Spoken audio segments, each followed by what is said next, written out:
उन्हें देखिए प्रधान जी थोड़ा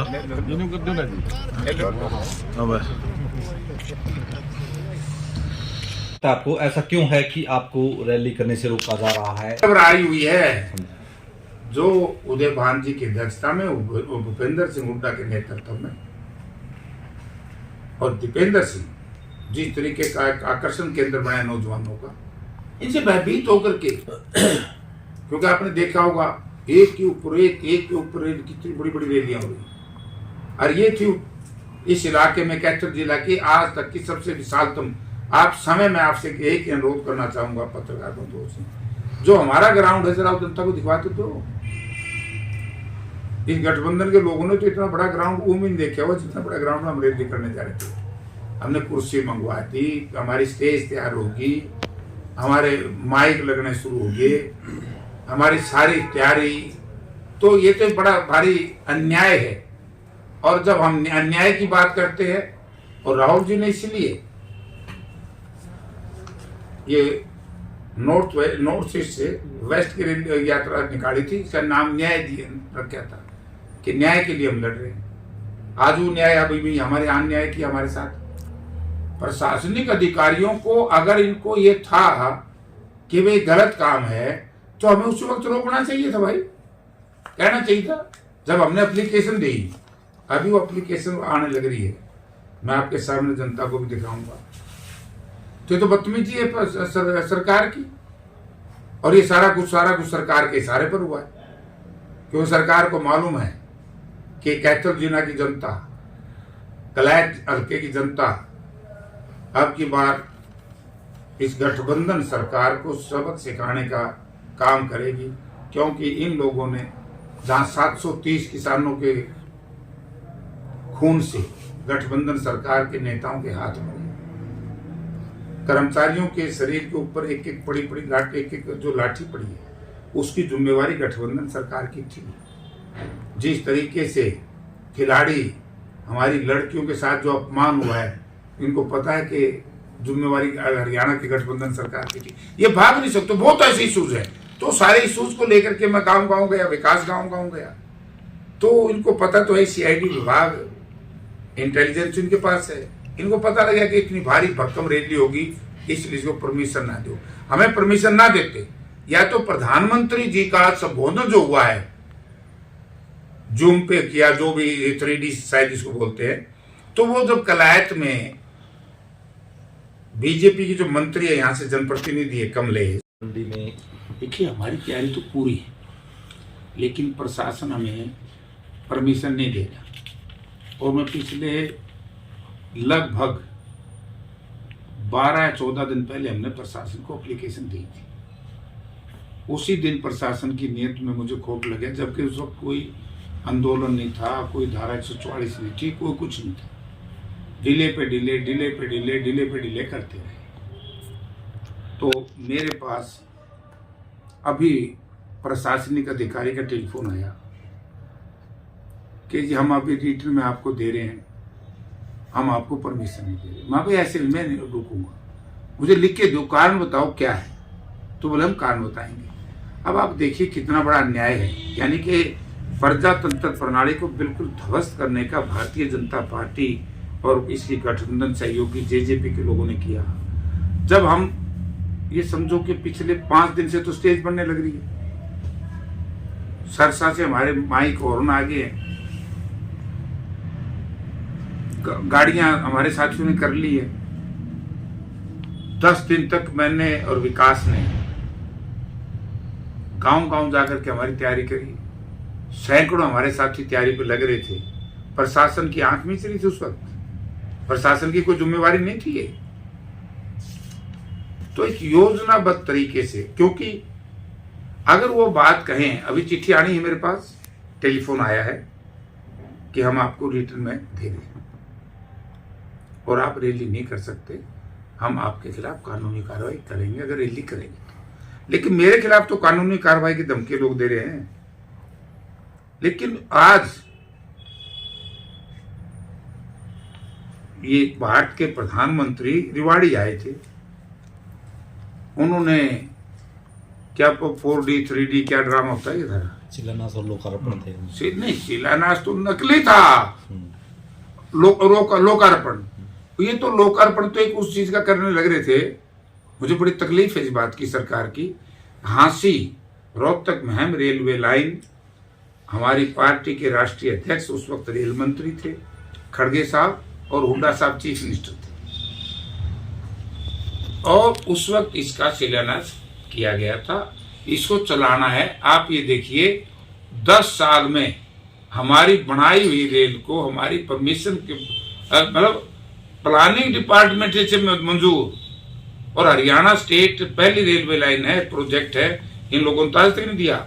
सारा मुआवजा इस जमीन का ये हरियाणा गवर्नमेंट ने दिया है, उसका भी आप कितने दिन से बनकर तैयार हो रही है। अब चुनाव नजदीक आया तो इन्होंने कहा कि प्रधानमंत्री जी सिटी बजवाएंगे। अरे भाई, सिटी तो बहुत पहले बजनी चाहिए थी। केवल हर चीज को तुम चुनाव में इस्तेमाल करते हो, हर जगह का चुनाव में इस्तेमाल करते हो, और विपक्ष को कुछ काम करे। आज जब प्रधानमंत्री जी का आप कलायत में आपने खुद देखा होगा, आप पत्रकार हैं, आप भी गए होंगे जरूर वहां, क्या इनके लोग आज इकट्ठे नहीं थे? इनको क्यों, बीजेपी के लोगों को क्यों परमिशन दी गई?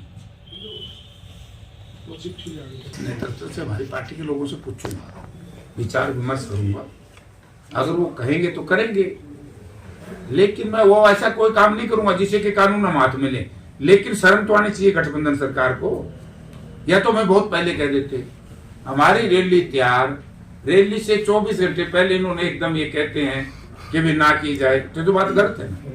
या फिर अगर धारा 144 की बात करते हैं, पंजाब का जो आंदोलन था वो तो अभी 24 घंटे के लिए डेफर कर दिया इन्होंने क्या भी 18 तारीख की मीटिंग के बाद करेंगे। ठीक है जो दिल्ली को नहीं, मैं एक बात कहता हूँ, हम किसान की बात करते हैं, हम किसान के बेटे हैं, तो किसान के घर में जयप्रकाश की फोटो लगाना कौन सा अपराध है? मैं अपराधी हूं। और मैं तो आज भी कहता हूं, अगर हमारे किसान संगठन आंदोलन करेंगे तो मैं उनका विरोध करूंगा, हम उनका साथ ही देंगे। लेकिन जब बार बार हम कह चुके किसान जो ये आंदोलन है ये गैर राजनीतिक होते हैं, ना तो कभी भी किसान संगठनों ने हमारी मदद ली, लेकिन हमारा एक नैतिक कर्तव्य बनता है दलगत राजनीति से ऊपर उठ करके इंसान के रूप में, मानवता की दृष्टि से, क्या हम किसानों का साथ नहीं दें? अगर किसान हमारी फोटो लगा दे तो इनके मन में पीड़ा, इनकी फोटो क्यों लगाएंगे? 730 किसानों के खून के धब्बे इनके माथे पर है गठबंधन सरकार के नेताओं, तो इनकी कौन फोटो लगाएगा भाई? लड़की जब इनकी फोटो दिखती है, लड़कियों का अपमान होता दिखाई देता है हमारी मातृशक्ति। जब इनकी फोटो दिखती है तो दलित समाज के साथ जो 2 अप्रैल 2018 को जो भाजपा ने अपमान किया दलित समाज के लोगों को, ये तो दलित समाज के लोगों का मैं आभारी हूं कि इन्होंने एक संघर्ष करके संविधान को बचा लिया। तो यानी कि इनकी तो कोई शक्ल देख के राजी नहीं। जयप्रकाश की फोटो लगी है तो उसमें इसके साथ जोड़ना माड़ी बात है। ये पेवर नॉन पॉलिटिकल संगठन है हमारे किसानों के, तो आप की जाएगी। मैंने ये कहा है कि किसान ने हमारी आज तक मदद नहीं मांगी, लेकिन हम किसानों के साथ खड़ा हूं, इसमें क्या बुरी बात है भाई? किसान जब आज तक देखो पिछला कितना बड़ा आंदोलन था, नॉन पॉलिटिकल था, कौन सी पार्टी ने उसमें हिस्सा लिया? तो बीजेपी ने समर्थन हमारा है। बीजेपी नेता तो कहेंगे किसान जो कहेंगे हम उनका साथ भी देंगे, लेकिन हम तो साथ ना दे और ये किसानों को मारते रहें, ये सहन नहीं हो सकता। बीजेपी नेताओं का तो यही कहना है भाई कांग्रेस भड़का रही है, आम आदमी पार्टी भड़का रही है इनको, किसानों को। बीजेपी बोला मौका चुके फलानी गावाड़ पताड़ 9.5 साल इस देश की जनता के साथ जो विश्वासघात किया है, तो अपने विश्वासघाती कदम और जनता के साथ जो धोखा किया है, अब आप ये बात आप लोग हमसे नहीं पूछते कि मैं गांव गया, मैं लोगों से पूछता था, कहते थे मोदी जी की गारंटी वोट दो, म्युनिसिपल कमेटी के चुनाव हो मोदी जी की गारंटी पे वोट दो, कारपोरेशन के चुनाव मोदी जी की गारंटी, प्रदेश के चुनाव मोदी जी की गारंटी। ये जो प्रदेश में, देश में, म्युनिसिपल कमेटी में, कारपोरेशन में जो गठबंधन के लोग, इनकी पार्टी के लोग जो बैठे हैं, उनकी कोई गारंटी नहीं। अगर उनकी गारंटी नहीं है तो लोग उनको वोट क्यों दे? अब मैं मोदी जी की गारंटी की बात करूं, आप ये देखिए, ये मैंने नहीं कहा था, मोदी जी प्रधानमंत्री नहीं थे, भाजपा के अध्यक्ष थे। बार बार ये बात कहते थे कि कांग्रेस के राज में काला धन विदेशों में चला गया और वो विदेशों से धन ले आएंगे और हर खाते में 15-15 लाख रुपये जमा कराएंगे। भाई थारा खाता हमारे जो हमने बताया दिया माफी मांग लेंगे, तो हमें बताया दो, पत्रकार बताया दो, भाई आएंगे तारा खाता, हमारे तो आएगी।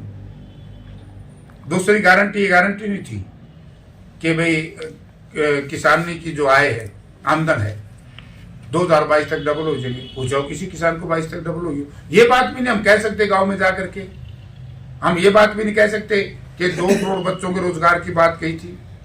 आज माननीय मुख्यमंत्री जी ने बड़ा आश्चर्य मैंने पढ़ करके होया, बोला हरियाणा के कुछ इंजीनियर बच्चों को डी ग्रुप में जो सी-टेट पास किया है उनको हम गांव में ठेकेदार बनाएंगे। भाई उसमें थाम के बनाओगे तो बेचारे भूखे मरते, कुछ भी करो।